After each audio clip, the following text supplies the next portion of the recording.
2024లో ప్రజా కోర్టులో తీర్పు వచ్చింది.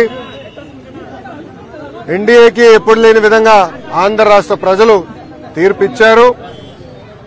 ప్రభుత్వం ఏర్పడింది. ఇంకా కోర్టులోనే తీర్పు రావాల్సిన అవసరం ఉంది. గతంలో వైకాపా పార్టీ అధికారంలోకి వచ్చిన మొదటి 6 నెలల్లోనే నా పైన విశాఖపట్నం ఎడిషన్ లో దుష్ప్రచారం చేస్తూ ఒక ఆర్టికల్ రాయడం జరిగింది. దాంట్లో భాగంగా ప్రత్యేకంగా నేను విశాఖపట్నం ఎయిర్పోర్ట్ లో టీ కాఫీ తీసుకున్నానని, దానికి అయిన ఖర్చు 25 లక్షల రూపాయలని, అది ఇప్పుడు ప్రభుత్వం చెల్లించడానికి ఇబ్బంది పడుతుందని ఆనాడు సాక్షి పత్రిక ఆర్టికల్ వేసింది. అందరు తెలిసిన విషయమే. సాక్షి పత్రికలో ఇన్వెస్ట్మెంట్ మొత్తం వైఎస్ కుటుంబాన్ని, ప్రత్యేకంగా ఆనాటి ముఖ్యమంత్రి వైఎస్ జగన్మోహన్ రెడ్డి గారు, ఆయన సతీమణి వైఎస్ భారతిరెడ్డి గారు పెట్టుబడి ఉంది.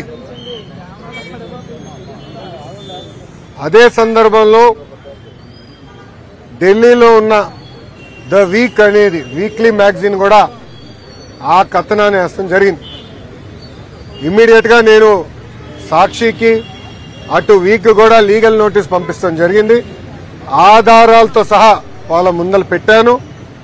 ఏ రోజైతే బిల్స్ జనరేట్ అయినాయో ఆ 26 రోజుల్లో కేవలం ఒకే ఒక రోజు నేను విశాఖపట్నంలో ఉన్నాను అని స్పష్టంగా చెప్తాం జరిగింది. అది తెలుసుకున్న తర్వాత వీక్ మ్యాగజైన్ రిజైండర్ పబ్లిష్ చేసి తప్పుడు రిపోర్టింగ్ చేశాము, ఆధారాలు మాకు ఇచ్చారు, తప్పు జరిగింది అని వాళ్ళు ఒప్పుకున్నారు. కానీ సాక్షి ఒప్పుకోలేదు. అందుకే నేను ఆనాడు 75 కోట్ల రూపాయలకి డిఫమేషన్ సూట్ వేశాను. దాంట్లో భాగంగా 75 లక్షల రూపాయలు నేను కోర్టుకు కూడా ఫీ రూపంలో చెల్లిస్తాం జరిగింది. ప్రజలందరూ తెలుసు, తెలుగుదేశం పార్టీకి అధికారం కొత్త కాదు. చంద్రబాబు నాయుడు గారు పదే పదే మాకు చెప్పారు, ప్రజాధనాన్ని మిస్యూజ్ మీరు చేయొద్దు, సింపుల్ గా ఉండండి, ప్రజల దగ్గర ఉండండి, ప్రజలకు అందుబాటులో ఉండండి అని పదే పదే చెప్పారు. ఇక్కడున్న మీడియా మిత్రులు కూడా తెలుసు, గతంలో అంటే 2017 నుంచి 19 నేను మంత్రిగా ఉన్నప్పుడు కూడా నా సొంత వాహనాలే వాడుకున్నా. వాటర్ ఖర్చు, టీ ఖర్చు నేనే డబ్బులు చెల్లించా. ఇప్పుడు మంత్రి అయిన తర్వాత కూడా ఈ రోజు కూడా నా సొంత వాహనంలోనే నేను వచ్చాను. దానికి అయ్యే డీజిల్ కూడా నేను నా జోబు నుంచే చెల్లిస్తున్నా. ఒక కప్పు కాఫీ నేను తాగను, ఒక బాటిల్ నీళ్లు నేను ప్రభుత్వం నుంచి ఏనాడు తీసుకోలేదు. అది ఒక పక్కన చంద్రబాబు నాయుడు గారు, ఇంకో పక్కన నా తల్లి భువనేశ్వరి అమ్మ నాకు పదే పదే చెప్పి ఇప్పుడు కూడా నేను కట్టుబడున్నా. 5 సంవత్సరాలైనా సిగ్గు లేకుండా ఇప్పుడు కూడా సాక్షి పత్రిక యజమాని తరపున వచ్చిన లాయర్లు వాదిస్తాం. చాలా చాలా బాధాకరం. ఆర్టికల్లో చాలా క్లియర్ గా చిన్నబాబు చిరుతిండి 25 లక్షలండి అని రాశారు. లోపల ఆర్టికల్లో చాలా స్పష్టంగా నా పేరు 6-7 సార్లు ప్రస్తావించారు. దాంట్లో చాలా క్లియర్ గా నేను అక్కడ తిన్నానని, ఆ బిల్స్ ఆనాటి ముఖ్యమంత్రి చంద్రబాబు నాయుడు గారి అకౌంట్ లో నేను వేశానని కూడా వాళ్ళు చెప్తాం జరిగింది. మీడియా అనేది ఒక బాధ్యతగా ఉండాలి. ఒక ఆర్టికల్ వేసే ముందలా రీసెర్చ్ చేయాలి.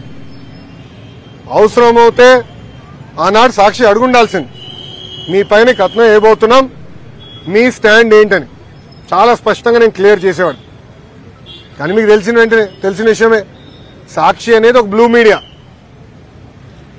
అసత్యాలు రాష్ట్రం అనేది వాళ్ళ నైజం, కొత్త ఏం కాదు. గతంలో కూడా మీరు చూశారు, సొంత బాబాయిని జగనే లేపేసి నారాసుడ రక్త చరిత్ర అని ఒక హాఫ్ పేజ్ చంద్రబాబు నాయుడు గారి పైన లేకుండా కింద ఆయన ప్యాంట్ షర్ట్ వేసుకుని, ఏమంటారు అది, మన కత్తి పట్టుకుని ఒక ఫోటో కూడా వేస్తాం జరిగింది. దీనికి ఫుల్ స్టాప్ పెట్టాలి. విలువలు ఉండాలి అన్న ఆలోచనతోనే నేను డిఫమేషన్ సూట్ వేశాను. జగన్మోహన్ రెడ్డి లాగా నాకు ప్రజాధనం లూటీ చేస్తూ రాదు. మనందరం చూసాం 500 కోట్ల రూపాయలు ఖర్చు పెట్టి ఒక ముఖ్యమంత్రి ఉండేదానికి ఎలాంటి ప్యాలెస్ విశాఖపట్నంలో కట్టారు. అంతేకాకుండా అక్కడ ఎన్వైరన్మెంట్ కి ఇబ్బంది క్రియేట్ చేశారని కేంద్ర ప్రభుత్వం అదనంగా ఇంకో 200 కోట్ల రూపాయలు పెనాల్టీ వేసింది. అంటే 700 కోట్ల రూపాయలు ఒక్క వ్యక్తి బతికేదానికి ఖర్చు పెట్టారు. మనం చూసాం సర్వే రాళ్ళపైన కూడా ఆయన మొహం వేసుకునేదానికి సుమారుగా 500 కోట్ల రూపాయలు ఖర్చు పెడతాం. 900 కోట్ల రూపాయలు ఇలా అడ్డగోలుగా సైకో ఫ్యాన్సీ అనండి, సొంతం కోసం అనండి, ప్రజాధనాన్ని ఆనాడు లూటీ చేశారు.